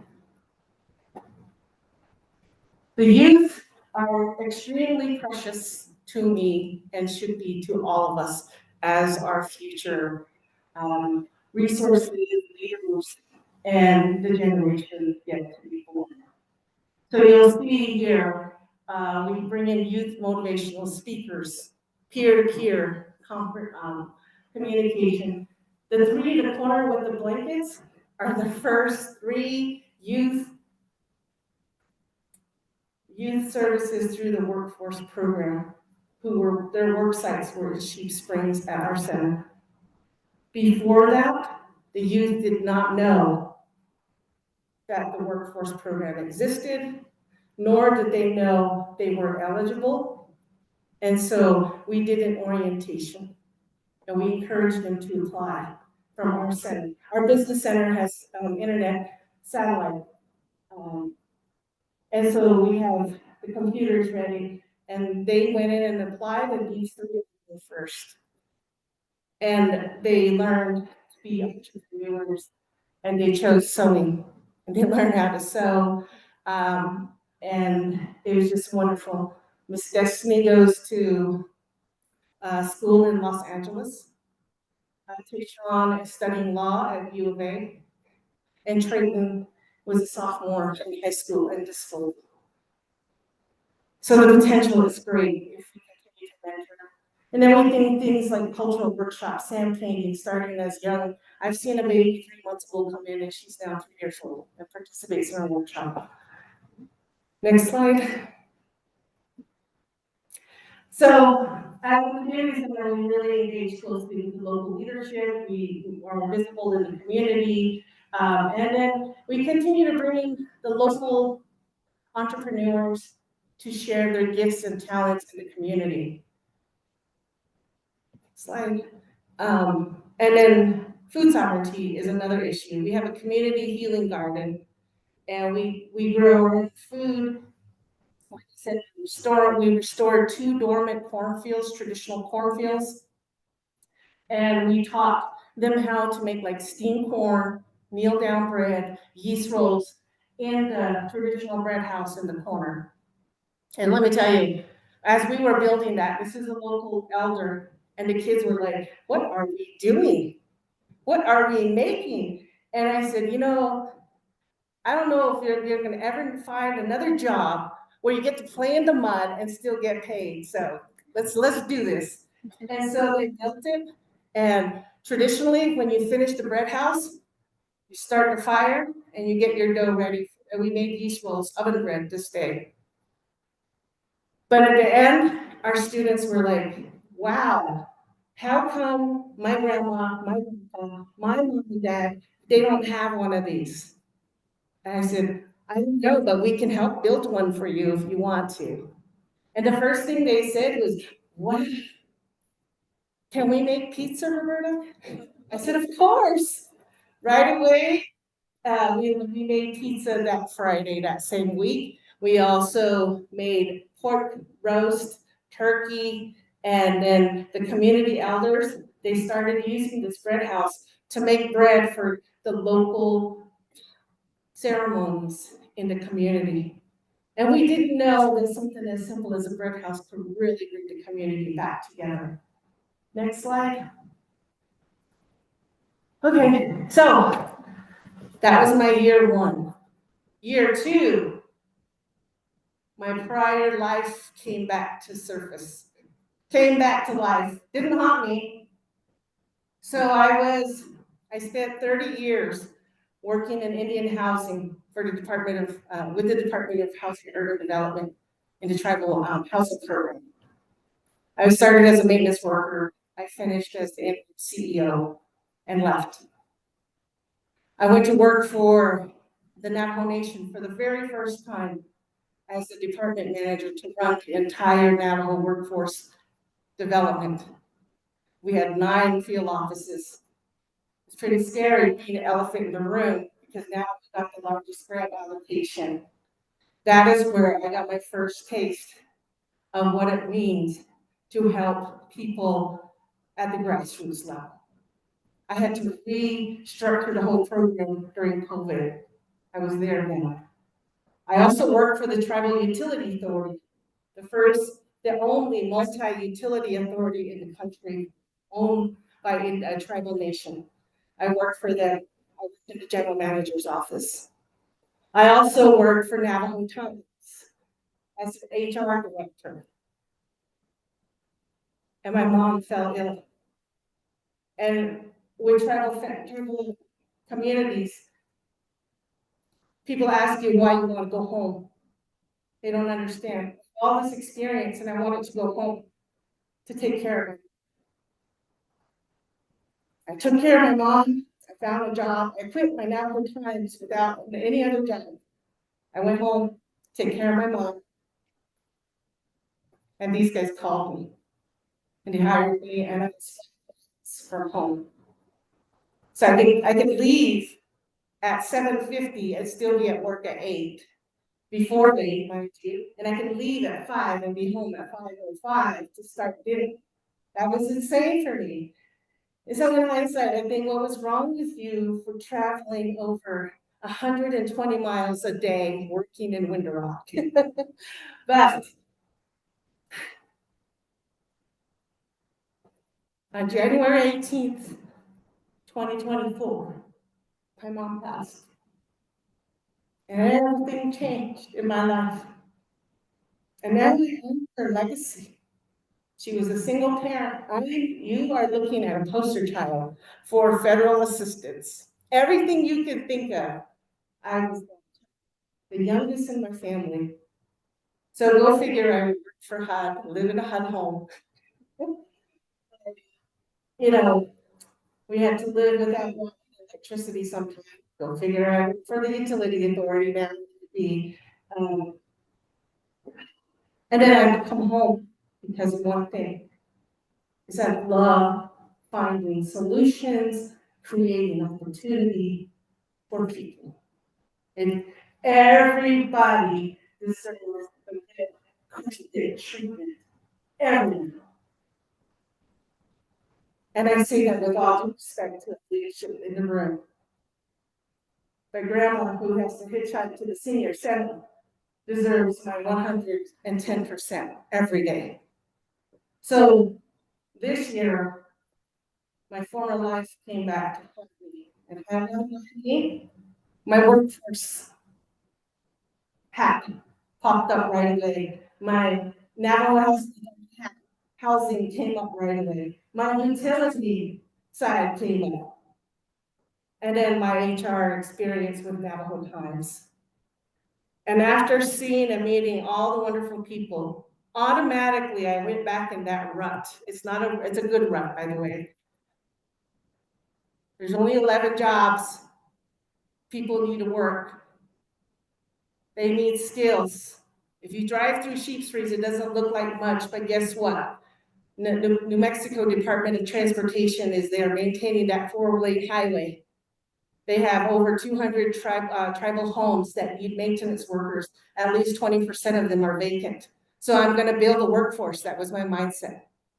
I'm going to train them to be heavy equipment operators. I'm going to bring that program to Sheep Springs through a partnership, maybe from UNM Gallup or for San Juan College or from NTU, Navajo Tribal Technical University.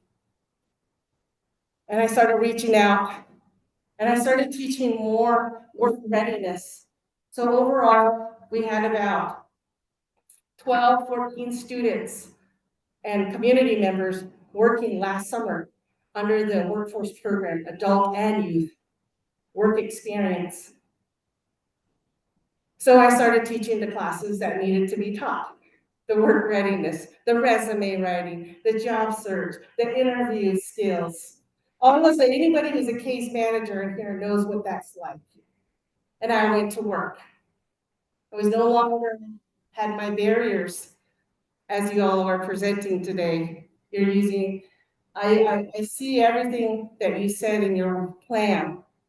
And my goal is to create the first Navajo Nation strategic workforce plan in Sheep Springs, utilizing the tribal departments, utilizing the state offices that come through Sheep Springs and the entrepreneurs in the community. And I have a 3D printer working with Tufts University out east. I myself am learning how to teach STEM robotics for the youth in the summertime. I didn't sew, but I can make, if anyone wants a 3-tier traditional skirt or a ribbon skirt, you can call me. I can plant. I love the garden. I did not know how therapeutic that was. And did you know if you come through in the fall, I can give you eggplants growing in Sheep Springs. Isn't that crazy? The opportunity is there. The people want to work. And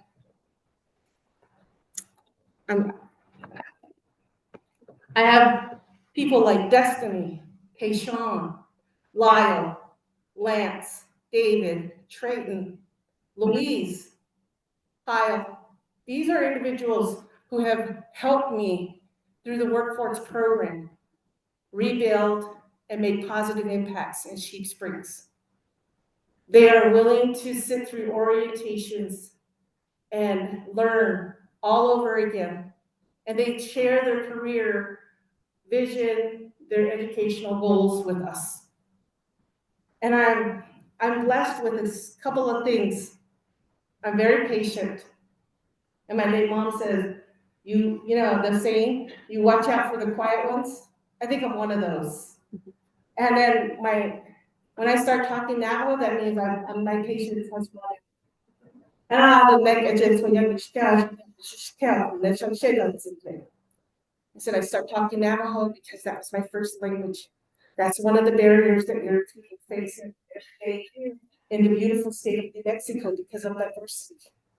There's always a lot of bilingual, if not trilingual. And let me tell you, the policies are all one size fits all. Not fair. But we can't cry and say it's not fair. We got to be strategic, resilient, and we have to problem solve. And I have to always say it in two languages. And these people that I named are helping us rebuild. They went through the workforce program. We're trying to get a couple into the vocational side. But they don't have a vehicle. They walk. From the center in Sheep Springs to here is 54 miles one way. From the center to San Juan College is 76 miles one way. How are they supposed to succeed? It feels like half the time, many caseworkers, you're going to understand that it seems like you're setting people up for failure. Because we already know supportive services like travel expense, child. They gotta jump through 5 hoops, not just hoops, but 5 hoops. And guess what? They're just the size of their bodies. That's how I look at regulations. But I'm not afraid of them. Not afraid to get burned. I'll fly through them so that people can get to the other side and give them an opportunity. So any caseworkers in the room, I commend you for working long hours and getting really attached and determined to help the people, because at the end of the day, you have to walk away knowing you can only lead a horse to water. You cannot make them drink. And to the leaders in the room, I concur. Yeah, thank you, Secretary, for inviting me. I pray for these opportunities to share the community of Sheep Springs with strong, educated, intelligent leaders that you are. And I encourage you to continue to massage and finesse these policies. Especially when you got people who have to travel 75 miles one way. And I do this with a budget of $190,000 a year with 3 staff. We still do the case management. We still sit and interpret the Navajo, the policies and the forms. We still do the on-site OJT on a small scale, like growing a garden bed or weaving a rug and talking about marketing on how to sell those. And I'm hoping that today I'm building the skills, and this is always my analogy, the Boston Marathon. Some of us get lucky and our names are pulled and we're gonna run.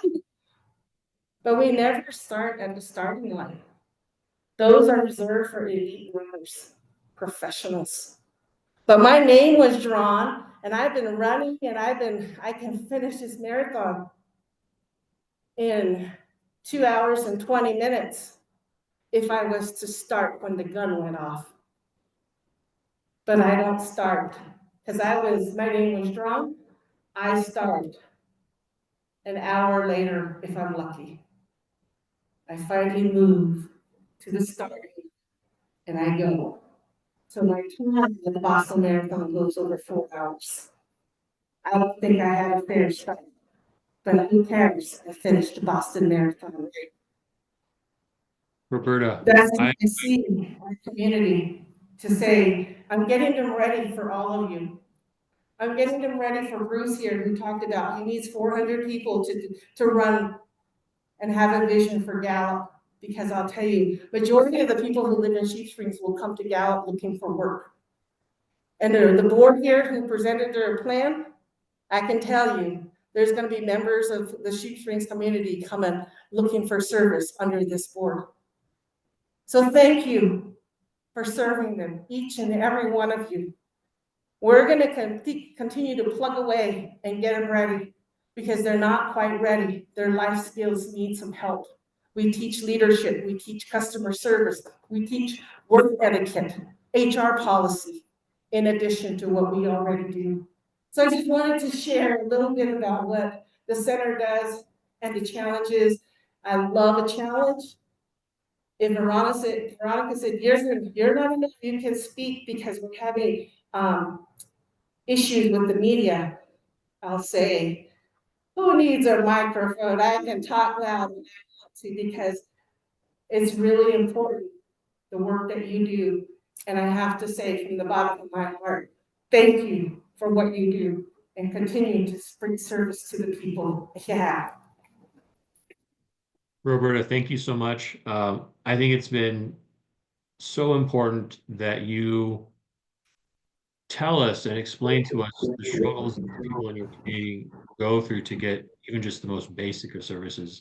And I'm amazed at how much you and your team have been able to do with, one, such a small team and so few resources. I commend you for that. And thank you again for coming and presenting to us. I just want to see if any other board members have any questions or comments for Roberta.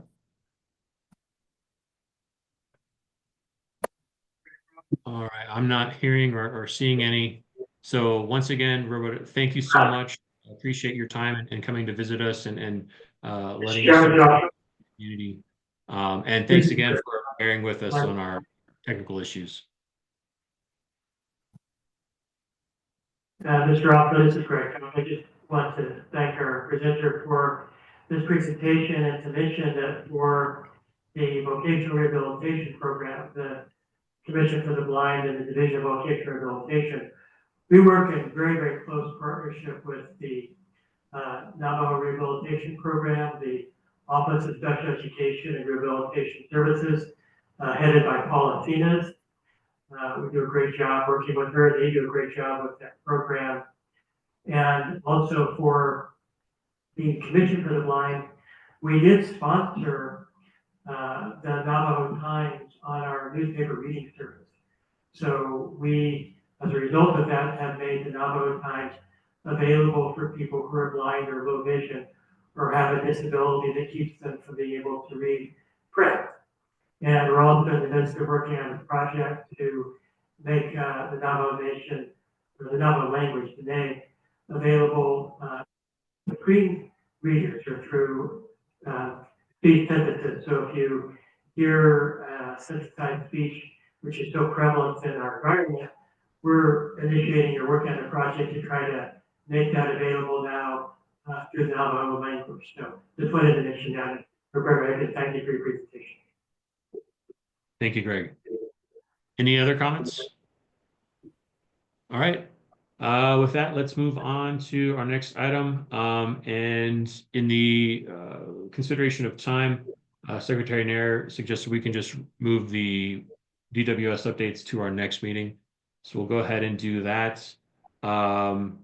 Moving on then to chair and board comments. Do any board members have any comments for us today? I am not seeing anybody or seeing any hands raised, so and I don't have any comments, so thank you. We'll move on. Moving on to public comment. Chair Orozco, Paul Espinoza has his hand up. Oh, thank you. Yes, Paul. Yes, thank you. Thank you, Chairman. Yeah, my name is Paul Espinoza. I'm with the American Legion, and also I work closely with American Job Centers of New Mexico and Workforce Connections. And we are in the fiscal season of our 10th annual for hiring heroes as throughout New Mexico, as we've been doing job fairs throughout the state of New Mexico. and working very close with also how to do resumes, and also with Washington DC with a lot of help from the American Legion and support and all other organizations that help us out doing these job fairs. We just had our first one coming out yesterday, the 26th, down in Las Cruces. And what I hear is it was a good turnout, good job. Our next one is coming up is going to be on April 9th in Alamogordo at the K Center, a job fair, and it's they're gonna be doing also for hiring heroes, veterans down there as well. It's gonna be huge, and the next one is gonna be on April 22nd in Los Alamos. With working closely again with Workforce Connections and a lot of employees helping us out throughout the New Mexico as well with American Job Centers. The other one is April 24th in Farmington as well. And the last one, which is going to be the big one, is April 30th at the American Legion Post 13, which is our 10th annual Hiring Heroes, open to the community and to all veterans and everything. And we'll be having a resume and also a dress to impress and everything like that. And we're having up to over about 52 employers, bringing approximately 15 jobs apiece for all these events. And also a lot of stuff going on. It's going to be held from 9 to 2 on each of those events as well. And we'll be sending it out through the PR, throughout the radio stations, and throughout the TV stations, throughout New Mexico as well. I just wanted to give that out to the board as well. What's going on with on our side, working hard to get the veterans and also the community that's unemployed off the streets and get them jobs and get them moving forward throughout New Mexico. And thank you for giving me time to speak there, Chairman. Thank you. Of course, and thank you, and great work out there. Thank you. Kelly. Yeah, if I may, for the sake of time, there were a few board members that were recently made aware of a job seeker's concerns and recommendations as he was navigating the WIOA system. And we did promise to kind of I promised personally to bring that up during the board meeting but given the sake of time, is it something we want to table for the next board meeting? I just want to make sure that that doesn't get lost. Yeah, and Veronica was going to give a presentation on that during DWS updates. Understood. Unless she wants to do it really quick, or otherwise, I think the idea was that, yeah, we'll address that at the next meeting. Thank you. Or there, Kelly, yes, we want to move that over to the next board meeting, but I do want to state that that individual has to be enrolled in WIOA, and they are currently with the request that they have. So we wanted to make sure that at least we left today knowing that the individual has to be enrolled in being served. Thank you. All right, and thank you, Kelly, for keeping us on that. Casey. Hi there. I just have a quick announcement. We have our Pathways to the Stars, bridging the industry needs with the STEM talent pipelines in New Mexico at our next Leadership Council meeting. The Pathways to the Stars, we set up a leadership council, and I'd invite any of you if you're interested in being part of this. But the presentation of this report that we're putting out is Thursday, April 17th, 2 to 3:30, and it's virtual. If anyone would like to attend, I could put my email in the chat, but we'd love to have you if you want to join us. Thank you for the invitation. Any other comments from board members? All right. Then before we move over to public comments, I just would like to recognize HCA Snap ENT. I believe they're joining us. And my understanding is that staff is going to be putting together a work group with them to go work on, I think it's their plan. Do I have that right? Yes, Chair Alonso. So with us today, we have Annabelle and, I'm sorry, is your naming people is breaking up really bad. Diego, the healthcare authority, and we reach out to you, Kelly, to your committee to to review and feedback their state. All right, well, welcome and thank you for joining us.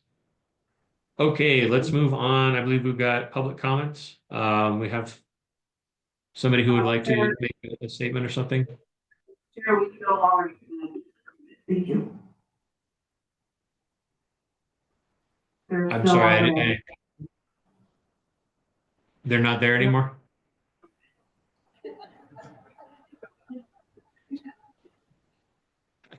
I can't hear you. There's no comment. No. Okay, no public. Thank you. Thank you. Got it. All right. I don't know if it's just me, but the audio is breaking up really bad. That brings us to the end of our agenda. If there's nothing else, is there a motion to adjourn? I'll make the motion, but you don't need it. I'll second the motion, Sanchez. It's been moved to motion just so we feel good about ending the meeting. If there are no objections, then this meeting is adjourned. Thank you, everybody. Thank you for your time. Thank you for working through all of the technical issues. And once again, I'm sorry I was not able to be there in person. Thank you. Thank you.